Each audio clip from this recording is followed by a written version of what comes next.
Yes, yes, yes. Here we are. Here we are. Again, thank you very much for those who subscribe and tune in and waited patiently for my next episode. And here we are. Today is a good day, folks. We're very lucky to have a great reggae entertainer, a dance hall performer, a believer in knowledge. He likes people to get more information, not just about their music, but information about their surroundings, about themselves. We're very blessed to have him right here today. Help me welcome Kali to the studio of the Red Room. Thank you very much, Kali. I really appreciate brother coming through. You're from Trinidad, Mhm. right? And you came to Montreal, I believe it was in the around the 70s. Am I I went to Toronto for a okay? while for 10 years, and I keep going back because it is always a great music mecca for live music, especially before the current transformation into a hip hop city. You had a lot of clubs like the Bamboo, and it was a whole era like we. But you made a good footprint in there. You made a good name for yourself during that time in Toronto when you were there, as far as meeting new up and coming talent that was coming up and making a name for themselves. You were part of that scene, Yeah, if I'm not mistaken. yeah. I was a little kid at the university and the university schools and University of Toronto, and Rasta was in its birth, and it was clear that there was this new philosophy on the horizon, and almost a new culture and new music, most of all. And it was kind of exclusively done by black rastas. I was so that interests me, and I think being from the university background somehow, um, the educational background, being in that so much, those guys kind of wanted me to be in there because in their thing, because I think in particular in the music, I was one of the few ones who could, amongst the newcomers, who could read the chords and structure the songs Well, and that's the stuff. thing. You play instruments as well. Yes, yes. Would you mind allowing you play the guitar? What else would you? What else do you Yeah, I play? play almost every instrument. I Mhm. mean, it depends on what level, but I Okay. mean, I recorded for a lot of years on my own publisher. I think it was sometime after playing with a few bands Hmm. in the beginning. You have internal conflicts in bands, and one of these bands had a breaking up for a while, and I took the opportunity to sort of like start my own thing there, and uh, I decided to make my own record. And to make Hmm. your own records, there are certain premises. You have to, back then you had to have at least have to have had at least six original songs, and obviously, which is always part of it, you have to own all the rights that belong to the project, including the artwork and the music. If you don't own it, you have to be able to buy it or get some kind of contract saying that you own it. So that forced me to learn all the I instruments. see. So that way you don't have to worry about copyright. You don't have I to don't worry. have You can to, play your own thing. You can because make your own. because when you make records with some guys and they don't want to give you the right or Mm. sell you the right, to either the performance or the right to the material itself. Hmm. So I didn't want that confusion at the time. And I think I read a book by Bob Dylan and one or two others that says being your own publisher is the way to go. I mean, Prince and all these guys. So I became a publisher. I'm probably one of the first black publishers since 1983 or something, So 84. you started off more of a publisher, and then you got into starting to sing after, or you. No, that being a publisher was in the process of making the record. Mhm. I didn't think I was going to be signed by a major label, so I wanted to be an independent. Mhm. And that's kind of in the book I read too by Bob Dylan, I think, who describes some stuff that. And a lot of musicians have this concept of owning their. Yeah, for sure. Of So course. and I love being my own publisher too. It just sounded great at the time too, but it was essential for getting out my own records. Nice. And when you got those records out there, people liked your style. They liked your playing. They liked Um, your music to allow I, you I, to reach. I, I didn't kind of, when you worry about that, you Okay. worry that maybe the records won't be accepted or they will be crappy, because I made a lot of records on my own, like playing the instruments, own publishing.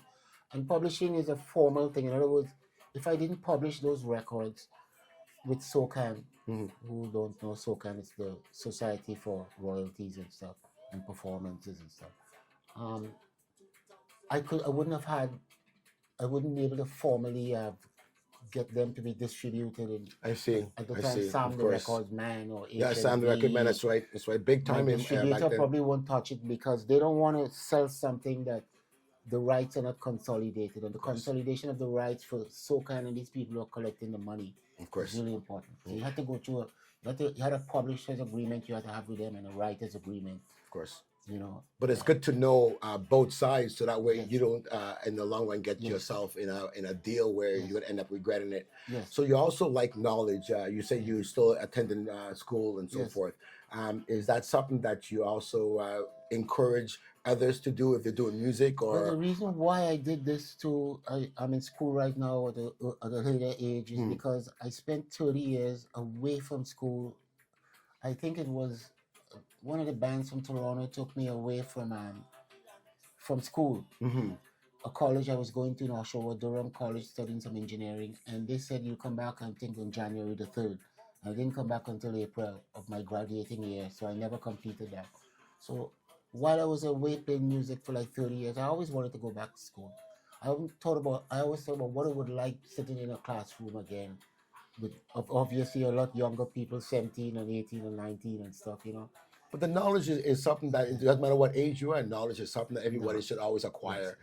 Like I believe that we had a conversation. It's something that there's no age limit to Yeah. information about either about music that you want to do or about your own self growth. Is always something that you can always learn. I agree with you about the education. It's really important because a lot of musicians tend to be one dimensional. And music is a very funny thing. You could neglect your family. You could be so indulgent that you broke a lot um, if you're not, in the right circles of it. So, I think education is a good extension and a good basis for, like that musicians should have For sure. something on the side.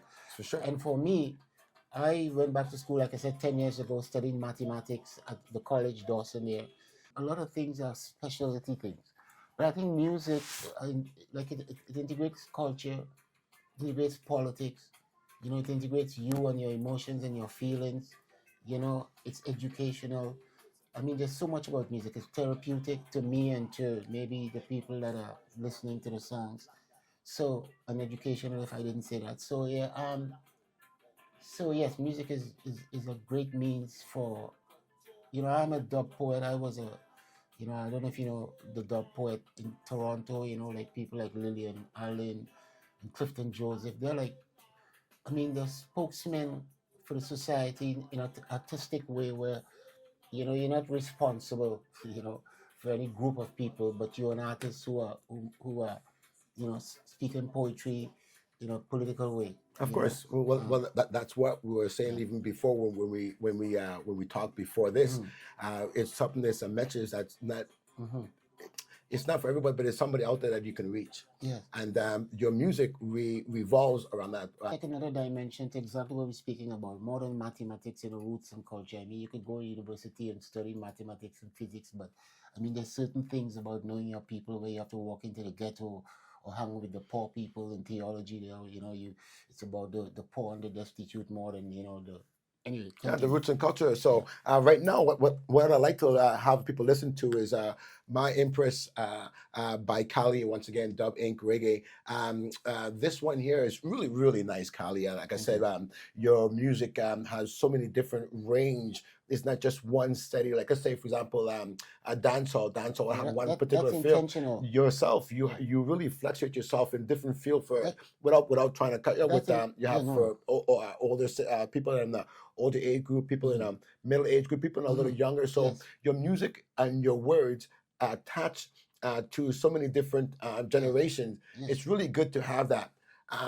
Right now, we're gonna play "My Empress." Is there something that But you'd like to add yeah, on to this well, song you here? see, this song, like you said, when I wrote it, like, I don't know, 13 years ago, 14, 15, dancehall, of course, was very popular. And, a lot of musicians don't want to step into the new world sometimes, they stay in the old. And in reggae, I really do like that culture era. We spoke about that. But at the same time, there's a whole new thing happening, and I get invited to shows where if I do my old stuff, it would be nice, but it's nice when I walk on the stage as a rude boy and Come on, everybody, so we have to store it up. So we come to rock it, make me, because For sure. Well, sometimes, well, that's like, what sometimes the rude sometimes, boy needs to come that, out. that mash up the dance too, For like, sure, for you sure. have to do that, So. So let's get a listen. My Empress by Kali once again. Like I said, absolutely amazing. So let's play that track.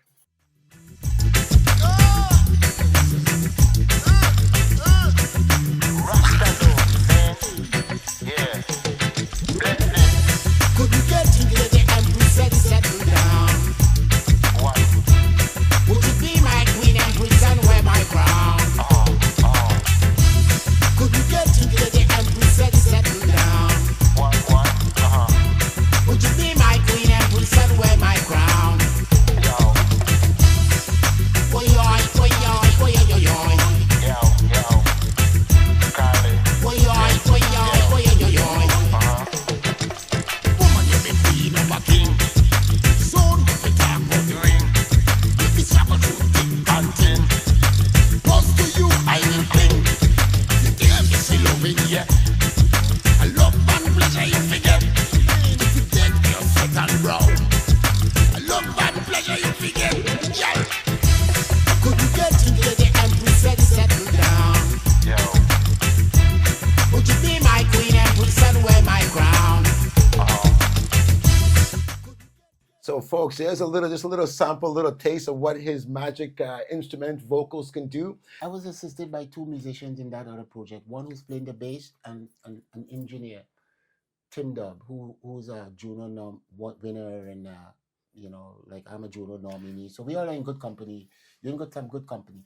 But no, and I couldn't really, there were two guys, white guys in Montreal ska bands, the Planet Smashers and the Kingpins and some of these bands. I don't know if you heard about this band. They've been working for the last 30 years, some of these bands. But anyway, they came up to me about 15 years ago, and I didn't know them. They're like, "We know you. You are Kali, the reggae guy." Some people call me lots of.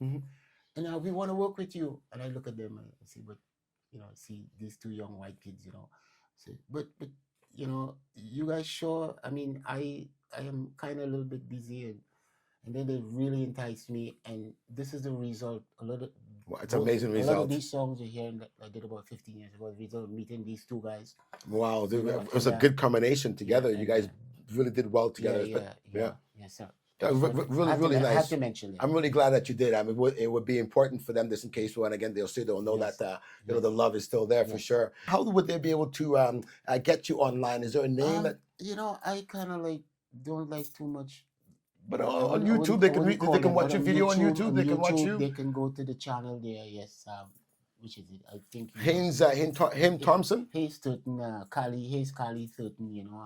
So check they can find Kali and Dubbing on YouTube and check out the music. Yeah, for sure. Because I'm sure there's something good. Some of it, I sometimes put some old stuff that it's just not great, but it's all good for different. But I like you. He's a bit modest. Winner Juno, very modest. Have a lot of songs out there, very modest. This song is an interesting song. It's like what you were kind of hinting about education again. This song is "Don't Worry." It's talking to the youth. Don't you worry, youth man. Don't worry. Don't you worry, little sister. Don't worry. I see the light coming from the mountain. Dark clouds are floating out to sea. Sunshine is coming up. You will see. Beautiful. So it's talking about hope and aspirations. Beautiful. I go through sometimes myself when I'm not, blossoming 100%. We all do that. And these songs about inspiration for just nice music, in my opinion, and just with something subtle on top of it, but educational. Beautiful. Hope and inspiration. I love performing this. Beautiful. And this one you done with the same people that you did a song with as well. Tim Dub and Daryl Mio. Very beautiful. So, folks, there we have it. I really appreciate Kali jumping into the studio and able to give us a little bit more background about himself and opportunity to play and listen to some of his music. I really hope that you have an opportunity to tune in and check him out, give him some likes. And once again, this is D from the Red Room. I really appreciate you. If you can subscribe and tell your friends, it'll be great. And I'll see you when I see you.